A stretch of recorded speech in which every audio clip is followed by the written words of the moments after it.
Bonjour mes amis, bienvenue dans ce numéro spécial d'Aldo Aviation. Alors aujourd'hui c'est un numéro spécial tout simplement parce qu'on ne va pas parler directement d'aviation. Mais si vous avez vu les dernières vidéos, très souvent, surtout quand il s'agit de maintenance, par exemple une illustration très intéressante, c'est le Japan Airlines 123.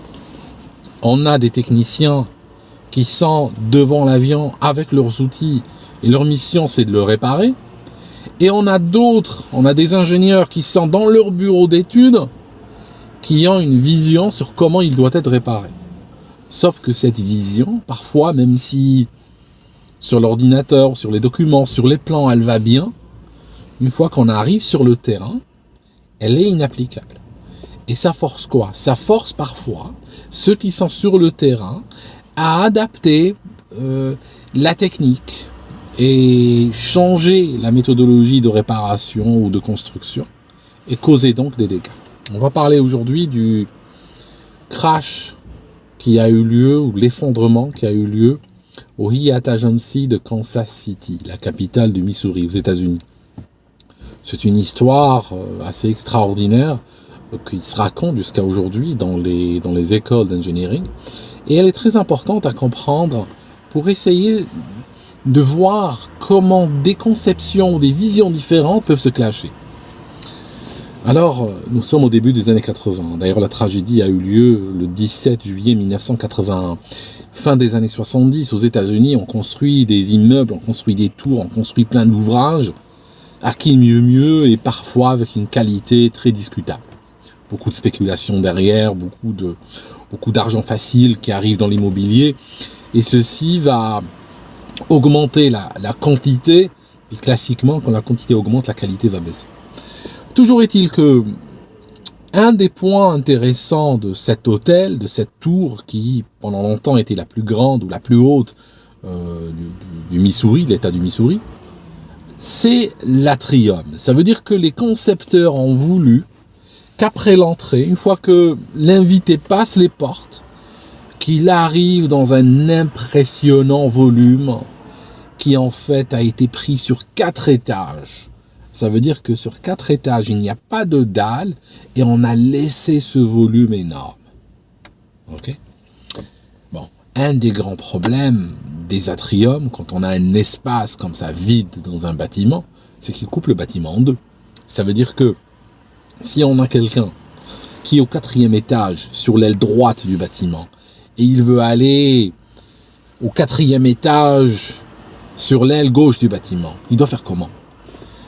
L'atrium, cet espace, lui permettra pas de traverser. Il faudra qu'il descende jusqu'au sol, qu'il traverse ce grand hall, ce grand volume, et qu'il remonte. D'accord? Pas pratique du tout. Alors, pour permettre justement la circulation des gens, ils ont installé des plateformes, ils ont installé des passerelles en fait. C'est des passerelles qui traversent l'atrium, qui traversent ce vide.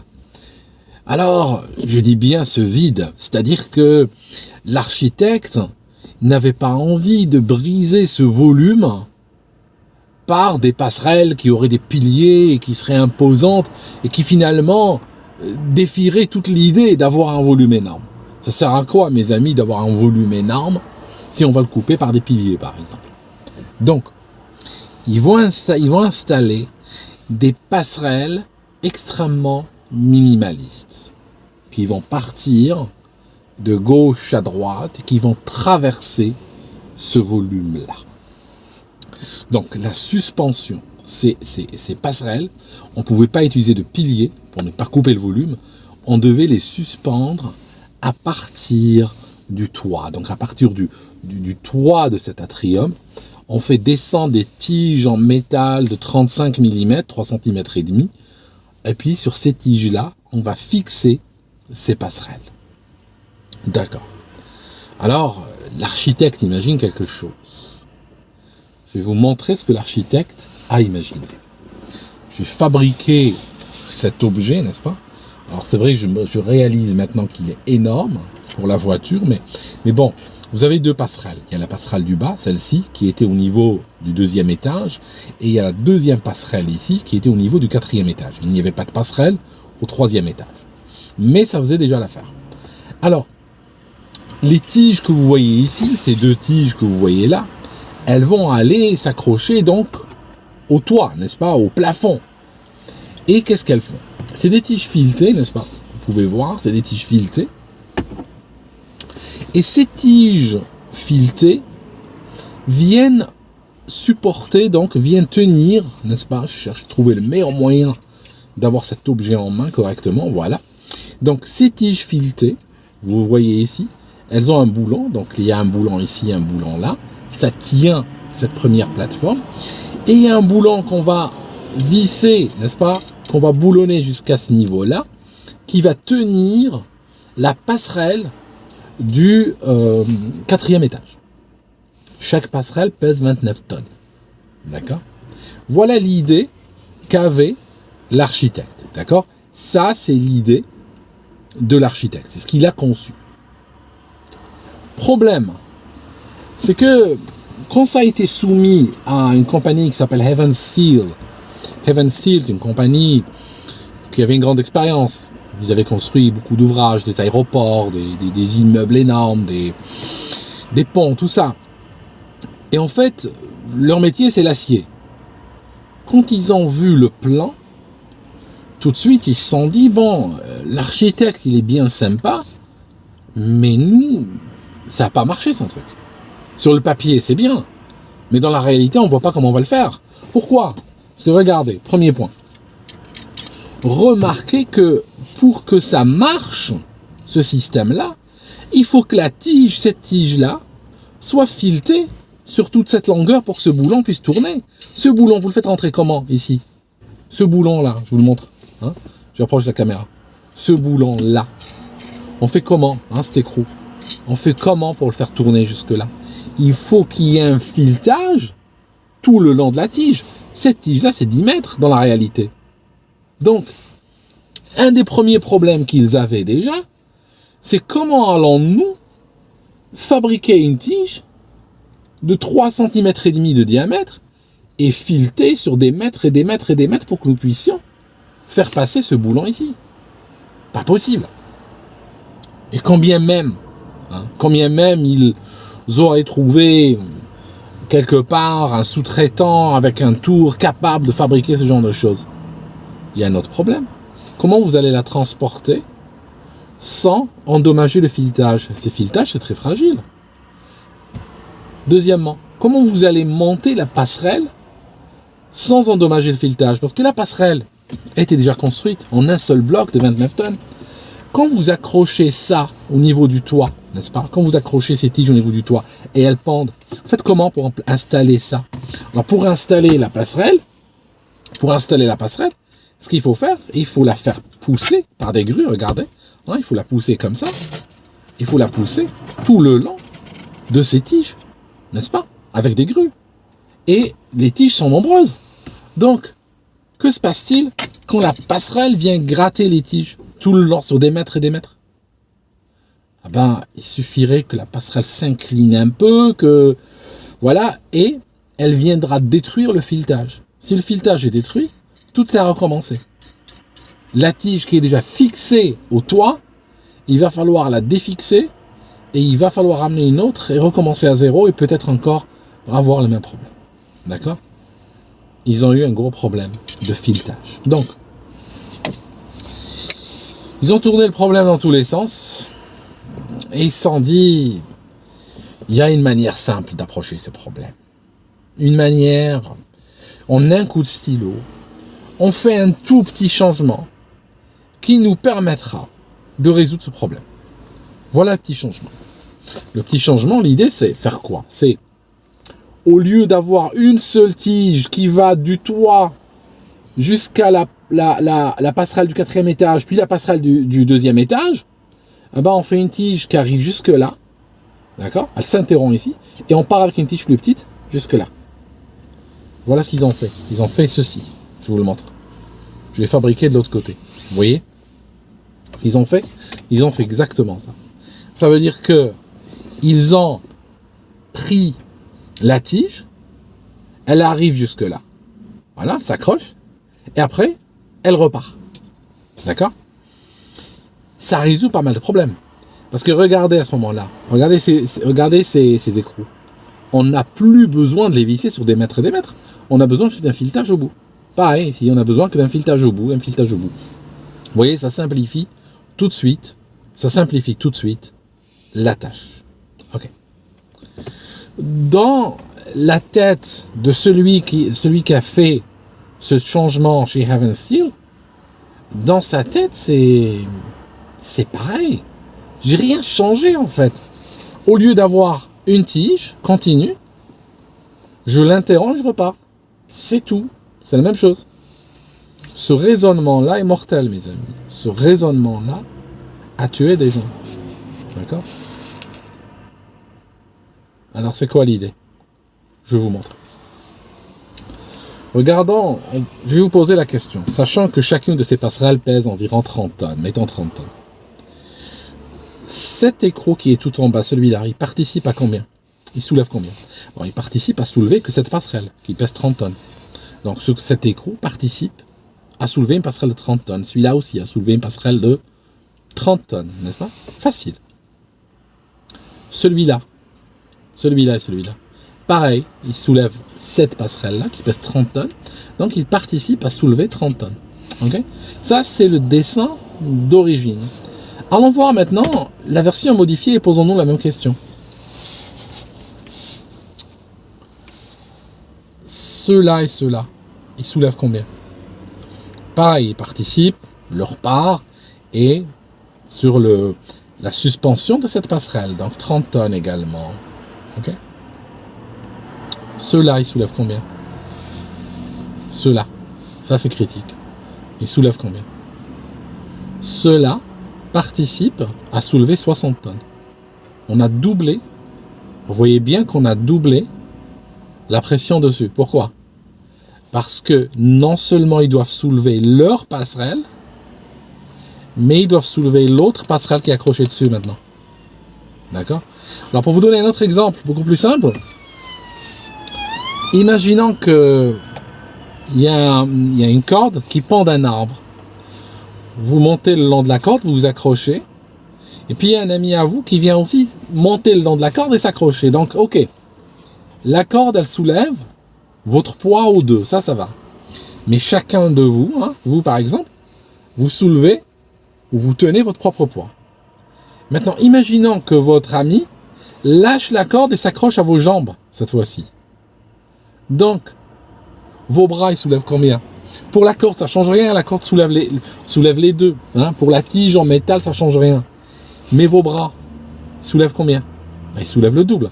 Ils soulèvent votre poids, plus celui de votre copain qui est accroché à vos jambes. Eh bien, vous avez plus de chances de lâcher. Pareil ici. Si vous regardez, cette plateforme du bas, elle est accrochée à celle du haut, et donc celle du haut doit soulever, ces attaches ici, doivent soulever deux plateformes. Ils doivent soulever la plateforme du haut, plus le poids de la plateforme du bas qui est attachée dessus. D'accord ?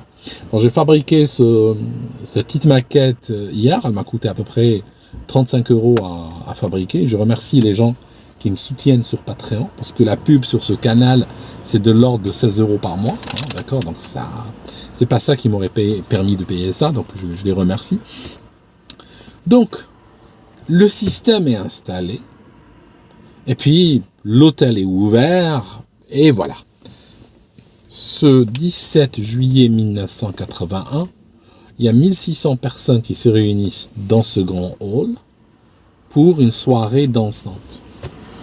Forcément, beaucoup de personnes sont sous les passerelles, mais il y a également des personnes sur les passerelles. Il y a des personnes qui montent pour avoir une meilleure vue de la fête en dessous. Je vous dis un truc, juste entre nous. Le dessin d'origine, la conception d'origine, ça veut dire celle-là, n'était pas aux normes. Même celle-là, en réalité, elle était 40% plus faible que ce qu'il aurait fallu. Elle était en dessous des normes. Ça veut dire que le concepteur d'origine, dans sa manière d'être conservateur et ne pas vouloir interrompre l'espace, il a déjà commis une erreur funeste. Mais cette erreur-là n'aurait probablement pas conduit, ou peut-être que dans un cas exceptionnel, beaucoup de monde par exemple, ou tremblement de terre ou autre, n'aurait pas nécessairement conduit à la chute de la passerelle. Mais cette modification, à partir d'un design qui n'est déjà pas très bon, qui va fragiliser le design, cette construction-là, elle était tellement fragile que les passerelles auraient pu tomber toutes seules. Ça aurait pu être une bénédiction. Elles auraient pu tomber toutes seules à 3 heures du matin, faire beaucoup de bruit, ne blesser personne, mais ce n'est pas comme ça que c'est arrivé. Les gens sont sur les passerelles et à un moment donné, il y a un lâchage. Il y a un lâchage qui va survenir, sans surprise, qui va survenir ici, à ce niveau-là. Le lâchage, n'est-ce pas, va survenir ici. C'est le point qui supporte le plus. Donc ces tiges vont se casser ici, donc vont traverser le métal de la passerelle. Il y a des images où on voit juste ces tiges pendre du plafond. On les voit pendre et il n'y a plus rien. Alors ça va tomber. Celle-ci va écraser des gens qui étaient au niveau du sol. Après, celle-là, celle du haut, va tomber et va écraser des gens qui étaient sur cette plateforme-là. Et le tout va faire un sandwich au niveau du sol. Ok ? Donc, que se passe-t-il? Ça tombe, immédiatement tout le volume se remplit de poussière, les sprinklers d'incendie se déclenchent et l'électricité est coupée. Un véritable désastre, du verre partout, des gens qui crient partout. Les pompiers arrivent, des ambulances débarquent, et là ils se retrouvent devant une scène de carnage. L'affaire, le crash, a tué 114 personnes. Il y a 114 personnes prises dans ce sandwich. Il y a plus que 114 personnes, mais il y a plusieurs centaines de personnes impliquées. 220 blessés, dont beaucoup amputés et tout ça. Et puis 114 personnes qui vont décéder. Beaucoup de gens sont morts de blessures qui, si elles avaient reçu ces blessures de manière indépendante, ça veut dire si la personne était seule à recevoir ses blessures, elle aurait pu être sauvée. Le problème, c'est que dans un cas où il y avait des centaines de blessés, les médecins ont dû faire des tris. Les médecins n'ont pas pu soigner certaines personnes et souvent il y avait un médecin trieur qui passait, qui disait aux gens mettez-vous en paix avec à quoi vous croyez, et puis il leur donnait de la morphine en grande quantité. Les pompiers ont eu des fois des difficultés et ils ont dû prendre des décisions absolument terribles. C'est-à-dire que parfois, dans cet empilement, dans ce sandwich, il y avait face à eux un mur de personnes décédées, évidemment, des personnes pour lesquelles ils ne pouvaient rien faire. Mais derrière, au milieu, il y avait des fois des personnes en vie qui étaient blessées, auxquelles il fallait accéder. Mettez-vous à leur place, vous auriez fait quoi? Ben, ils ont fait la seule chose qui était possible de faire. Ils ont dû, par moment, démonter des personnes pour pouvoir accéder à d'autres. Démonter des personnes pour lesquelles il n'y avait plus rien à faire, c'était plus possible de faire quoi que ce soit, pour accéder aux personnes derrière. Ils ont eu aussi beaucoup de problèmes avec... il y a des personnes qui étaient coincées au niveau du sol, entre le sol et la première passerelle. Ces personnes étaient au risque de noyade parce que les sprinklers balançaient des trombes d'eau qui commençaient à se remplir au niveau du sol qui commençait. Et donc, pour des personnes qui étaient plaquées au sol, quand il commençait à avoir 5, 6, 7, 10 cm d'eau, ça devenait un petit peu chaud. Et donc, ils ont dû casser les vitres à l'entrée, ils ont dû casser la façade complètement, et ils ont été aidés par énormément de gens qui sont venus de partout, des volontaires, des compagnies de construction et tout ça, qui sont arrivés, qui ont répondu à l'appel, et ils ont cassé la façade pour pouvoir évacuer l'eau. Et en fait, le sauvetage a duré 14 heures. Ça veut dire que l'écroulement a eu lieu en début de soirée, et les dernières personnes sorties, c'était le lendemain matin. C'était un drame qui a bouleversé l'Amérique. Il faudra attendre les attentats du 11 septembre 2001 pour pour trouver un écroulement d'immeubles, ou un écroulement d'une structure d'architecture, pour voir ce bilan horrible dépassé. L'hôtel a été depuis revendu à la chaîne Sheraton, et à l'intérieur, ils l'ont changé. Ils ont arrêté avec ce design. L'atrium est toujours là, mais ils ont construit des passerelles. Il n'y a que les passerelles dites de deuxième étage, et ces passerelles sont sur d'énormes piliers. On dirait que le nouvel architecte a mis d'énormes piliers juste pour montrer qu'une leçon a été comprise. Ces piliers-là, on dirait presque des piliers d'un viaduc de chemin de fer. Mais c'est là pour rassurer, c'est là pour dire que ça n'arrivera plus ici. Et après, sur le reste, ils ont mis des escaliers qui permettent de descendre vers ces passerelles ou de monter vers les étages, et qui donc permettent une traversée rapide et pratique, mais au détriment de l'espace qui n'est plus aussi impressionnant qu'il l'était dans le passé.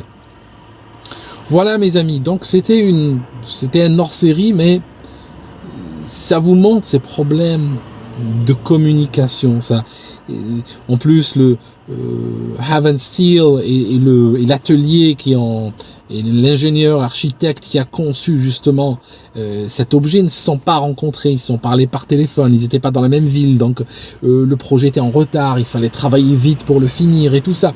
Donc tout ça, la pression temporelle, les problèmes de communication peuvent, parfois même des rivalités, n'est-ce pas, peuvent venir exacerber cette situation et créer justement le contexte qui est absolument favorable au drame. Voilà mes amis, merci d'avoir écouté cette vidéo jusque-là, et puis je reviendrai la prochaine fois pour une histoire d'aviation. À très bientôt.